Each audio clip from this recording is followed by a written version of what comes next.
Aries.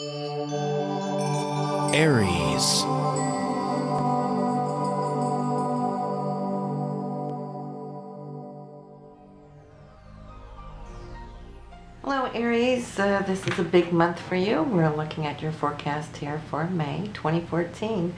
And just coming out of April, I bet you've already felt the big shakes taking place, the liberating forces at work. And if you're listening to this on the April end of the forecast, you're still in the middle of it. But as we start off this month, it's all still there, all right? We're just coming out of that April big square, the grand square, and it's pretty much still intact. We're still going to be working on it. There's a lot of processing going on. And for you, the key is truth. Standing your ground, standing your truth, expressing your truth. This is what it's all about. What is true for you? What is true for your partner? What is true for you in your career field? Are you living up to it? Do you have to make major decisions? Did you already make some major decisions there in this last 10 days of April? You probably did. Some of you are still lingering, but you're still going to have the chance because why? Well, May is also going to be a processing month for us. So big energies going on here, and all we can do is to ground ourselves, be true to ourselves, and see where it's going to take us. Because in the middle of all of this, there is a cleansing, a purification. Purging is probably one of the best words we can use right now. We're purging ourselves, we're purging the past, we're clearing the way for the future. New things are coming in, and things that you might not even be aware of here and now today, but that's working behind the veil for you. All we need to do is trust the universe that things are and will be exactly what they should be. Right? So let's take a look at what's going on in your chart here now. You still have that Uranian energy in effect. This is transforming you and who you are, the way you present yourself to the world, the way you come across to others. And Uranus is liberating so much of this energy of your personality now, because Uranus is one of those points in the transits now that is ricocheting off that big grand cross, grand square. And so yes, it could feel like a little shaky. Think about Uranus when the tectonic plates shift. You know, there's like this poof. Things can happen so suddenly out of the blue, and you wonder, where did that come from? Well, you know, if you ask yourself in all honesty, it's been working, you know, under the surface for a long time. And this is why I'm saying truth is so important. You want to look within. You know, look at what's going on. Look at where you're heading. And in this honesty, it's like the veils are opening up and you can start seeing things, connecting the dots, and it will set you upon the path where it is going to lead you in years to come. This is what Uranus wants for you. Now, in the area of your income, this month it's really good because why? We got the sun, we got Mercury there. It's going to allow you to focus on your financial situation, excuse me, your income streams, security. What is security for you? It's also your self-esteem. This is, you know, the house of Taurus here. It's ruled by Venus. So how are you feeling this month? What is important to you? Your values, and this is where the focus should be. This is going to help you along with this Jupiter that's wanting to get the overall view on what's going on. This is where you can actually set down some new roots here this month, plus of course also financially too. Your mind is here. This is where Mercury is, so it's that analytical mind that's working for you, thinking along maybe new streams that could be interesting. Then we have the new moon, third house for communication, and also travel, short distance travel and whatnot. And so we have the new moon here for you, 7 degrees in Gemini. That won't be occurring before all the way at the end of the month. But the new moon in this area is where you want to put down your intentions. So if you've been wanting to, longing to, take more trips this year, this coming year, now is the time to put that out there to the universe, you know, so that you can lock it in on that cosmic calendar of yours. So when opportunity comes around, you'll be able to grasp it. And the third house also, of course, has to do with knowledge, reading, writing, all those things, communicating, exchanging ideas and so forth. It's like this area that rules knowledge is the opposite of the ninth house, which is wisdom. Wisdom, how to use the knowledge that is attained. But this month here, well, if you're needing to do any research for the coming months, whatever you're working in, your field of work, well then this is also where you want to put down some intentions that you want to accumulate more knowledge, or write somewhere if that is one of your talents. Then we have Jupiter, excuse me, the fourth house, the area of the home, the past, your roots. It's also the space that you live in, and Jupiter moving forward is wanting to expand. It's like you're feeling maybe that things are a little too tight, a little locked in. You're wanting to feel that you have more room to roam in. And Jupiter loves, loves, loves that. And so for those of you thinking about moving or buying or selling, this is a good time between now and July. Fifth and sixth house is empty now here in May. That doesn't mean you're not going to feel anything, because it depends on where your birth planets are too and what aspects these transits are kicking in on it. But it just means that the universe right now isn't having you focusing on children or personal projects or leisure. The energies are lining up for totally different things, flying off the handle for you. Same thing when it comes to your day-to-day routine, the sixth house and health, nothing much going on there. But then let's look at that seventh house. That is for your spouse, your significant other, for relationships and committed partnerships, or those you work with closely, one-on-one. Now I get this question a lot. It's like, what about us who's not in a relationship? You know, can I talk a little bit about that to you? And it's like, yes, I would like to say that everybody is in a relationship, because the primary relationship you have always is with yourself. We are all Venus, Mars. We're always trying to balance that inner harmony, which hopefully is harmonious. And it's that relationship you have with that inner chatter of yours. You know, that could be your higher self, it could be your spirit guides, it could be just your higher mind, lower mind. And you always want to make sure that that relationship is healthy. So ask yourself, when you have Mars here, regardless whether you are in a relationship with an external partner, but all of you are in a relationship with your internal partner. And the question here, Mars is wanting to figure out and balance out for you, is how much do you value self so that you can value others? Because the seventh house is others.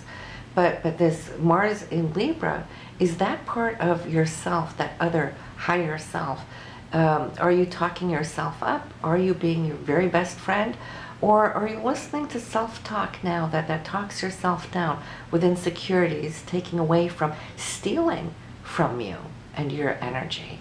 Then that is where Mars now in this long-term 8-month transit is trying to give you the message of weeding out, balancing up, so that you can have a healthy relationship with yourself. So imagine being with somebody that you're bickering with all the time externally, and then you have that bicker in your mind. Can you imagine living with that 24/7? This is why you have this time to adjust, balance out. Now be smart and listen to all the pats on the back you give to yourself. That's what you want to embrace, okay? That builds your confidence, and especially now since the Sun and Mercury's in that second house of Venus, which also rules that seventh house, it will build your self-esteem. So having Sun and Mercury here on in this placement, you have a month where you can build all of these values, which isn't just money and income streams, but you can build a sense of self and self-value. Then we have Saturn here in the 8th house, along here with the full moon. And this area is the house of intimacy. It's also how you relate deep down with your partner, or deep down with who? Yourself, right? And in this also, it's shared resources, the money you have with others, whether this is through commissions, royalties, any kind of splits or investments and so forth. Well, Saturn has been in this area for a long time, And but having the full moon here goes to show that around the time of full moon, which will be May 14th, the Saturn and Moon will pass each other. They will put something on the map for you that you need to look at and consider that might be quite important. That is May 14th, okay? Then we have the 10th house for you, and that is Aries, your career house. Pluto still plodding along there on its many years journey, should I say, in your sign. And Pluto is also one of these very sensitive points in this grand square. And so it's going to put things on the map here this month. As you saw in April, this is still bleeding through because we're having a hangover from April, which is still lasting straight through at least the better half of May, and even into that third week. Then it's going to start breaking up, and it's going to be a little looser, a little easier to deal with. But yes, this hangover is definitely very much so active here, especially early in the month as we're coming out of April. And so which areas are mainly affected by this Grand Cross for you? It's you, your relationship to self, it's your relationship to the other or the higher self, and also between your home and career. These are the 4 areas that are being triggered, being challenged, so that you can have a shift.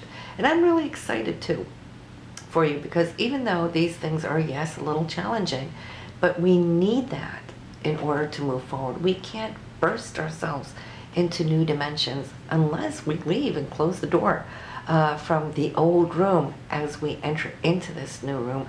So I am excited for you, Aries, you know, and this is why I'm saying all you need to do is stay strong, stay steady, and speak your highest truth. And for what you know you're worth, okay? It's that first house, your worth versus the other, home and family.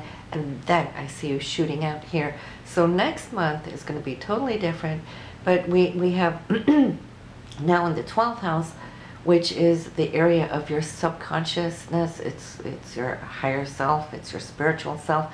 Neptune and Venus are here, and they're preparing you for what is going to come. And Venus will be moving into your first house. Let me see, here it is, already on the 3rd, okay, May 3rd.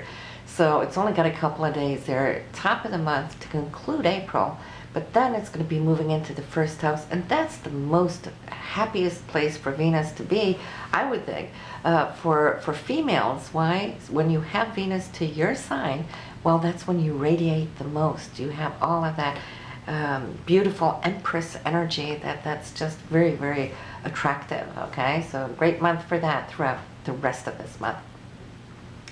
So let's take a look at what's going on here. As far as the dates, we have May 3rd, starting off with Mercury and Saturn at odds. They're opposite one another, so there's communication, and this is between your 2nd and 8th house. So something about money that needs to be looked at or taken charge of. And May 3rd, same day, Venus is moving into your first house, which is great, okay? So this is when you're going to feel that this energy is going to start bubbling here. On the 4th, we got Sun and Pluto trine, and the Sun is the essence of who you are. Pluto is, of course, that point of transformation. This is between the 2nd house of income and, of course, then the 10th house, your career. So this is a good day for money talks. If you have any review this day, you might get a raise, or you might hear about new potential situations that can behoove you. On the 6th, we got the Sun and then Jupiter, you know, sextile here. And so that's money versus the home, where you live, how you live. Maybe there's some money going out to expand. Maybe this is a contract for those of you who are moving right now. Great time here on the 6th. The Sun is unaffected here. Jupiter is a part of that grand square, so maybe that is the lock that is now freeing and liberating you out of the old, getting into that new, okay? Exciting day. On the 7th, we get Mercury. That is your linear mind, how you think, the analytical self, moving out of the 2nd house of money and income into the 3rd house upon where it rules. So you'll see how sharp your mind is going to be throughout the rest of May, where communication is going to become more important to you than usual. And this is also the area where you have the new moon on the 28th. So great area and time of the year for you to either write contracts, or if you love to write, you know, novels, blogs, and all those things. Great month to start those kind of things. We have on the 11th, we have Venus and Mars. They're opposing one another. For you, this will be between the 1st and 7th house, so it's between you and your partner. Those of you single, it's between you and your inner partner, right? And it's all wanting to look at things right now. And this Venus is now close enough here to Uranus, because we're going to have that conjunction on the 15th. So we're kind of starting off with this process that May is going to hold. And so from the 11th to the 15th, now then, when that very same Venus is going to be conjunct Uranus, opposing Mars, kicking off the big grand square, we have a process, and you might just become very trigger happy. And I want to caution you about that. And I want you to download mentally, to bring this word with you throughout the entire month. Trigger happy. Why? Because it started in April. This Grand Cross is still active. And now we've got Venus to fuel it up there with Mars. And Mars is saying, I don't want to do this. You know, I'm not happy in this situation. I need more room. That's Jupiter. Pluto is saying, you know, I'm done. And Uranus is saying, I want my space. You know, I want my originality. You know, and if my needs can't be met, well then, you know, trigger happy. Now, only go to ultimatums if you are actually really ready to leave. Whatever relationship, just because the 7th house is involved here, make sure that you mean it, not just that you're coming from a place of reaction. If it's just a reactionary effect, these transits, they're coming, but they're also going to be leaving. You might end up a few weeks from now regretting all of it if you really didn't mean it. So be careful. And I have clients throughout the years that would be trigger happy under aspects and then regretting it, and then a whole new drama. If you're not wanting the drama, lay low on these days. Feel the energies, but don't project it. That's what Pluto does. It will project it out onto your partner and say, I don't want this. Now, if you can take an internal journey with me here, between the 11th and I say get beyond the 15th, where this conjunction is going to be exact, Venus-Uranus, that's when it might snap like this. Get to the 20th. You will be out, okay? So by the 24th, you're going to feel better. But through this period of the 11th to the 20th, it is what I will say a trigger-happy process period of the month. Also because Neptune is not going to be very clear here with Mercury. There's a little foggy communication going on. You might say something, he or she may pick it up differently, or vice versa.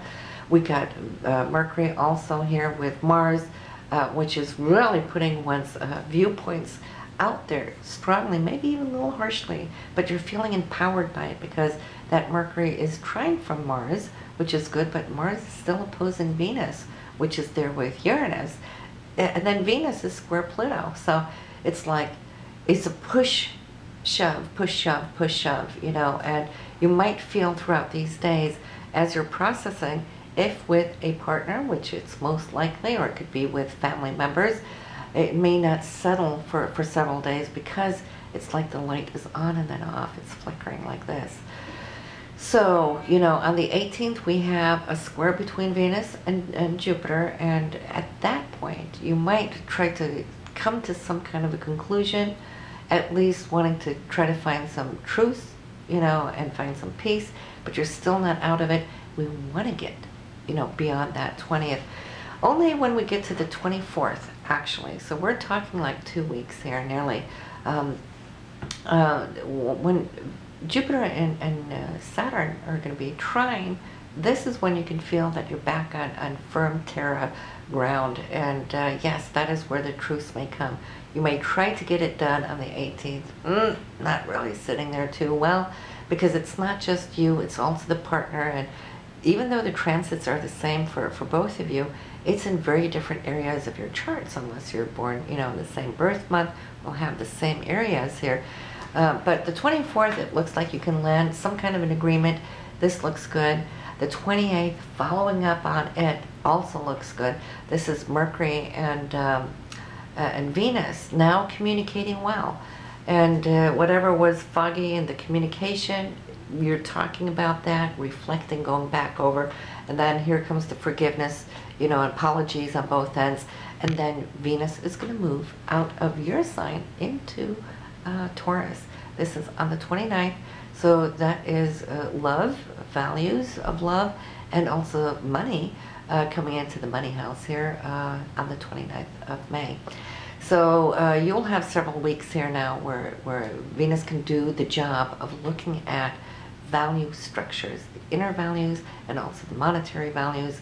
And then we have also, same day on the 29th, Mercury is going to be moving out of Gemini into Cancer. So then we end the last day of the month. The Sun and Mars is trine.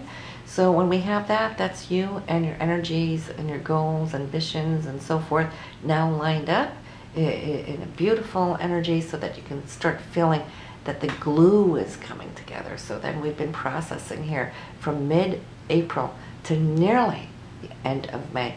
What a run. That's 4 to 6 weeks, and probably some of the most potent processing energies of the entire year. So good for you coming through this. Just remember the word trigger happy. Don't pull it unless you know what you're doing. All right, and I'll see you next month. Bye now. Do listen to your moon and rising sign just to see what other areas this Grand Cross will be in those charts for you, because they apply too. Bye now.